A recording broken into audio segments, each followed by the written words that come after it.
بسم اللہ الرحمن الرحیم۔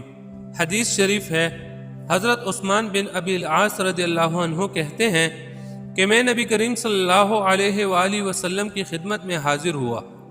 مجھے ایسا درد تھا کہ لگ رہا تھا وہ مجھے ہلاک کر دے گا، تو نبی کریم صلی اللہ علیہ وآلہ وسلم نے مجھ سے فرمایا، اپنا دایاں ہاتھ اس پر رکھ کر 7 مرتبہ یہ دعا پڑھو، اعوذ بعزت اللہ وقدرتہ من شر ما اجد واحاذر۔ اللہ کے نام سے میں اللہ تعالیٰ کی عزت اور اس کی قدرت کی پناہ مانگتا ہوں اس تکلیف کے شر سے جو میں محسوس کرتا ہوں اور جس سے ڈرتا ہوں۔ میں نے یہ دعا پڑھی تو اللہ تعالیٰ نے مجھے شفا عطا کی۔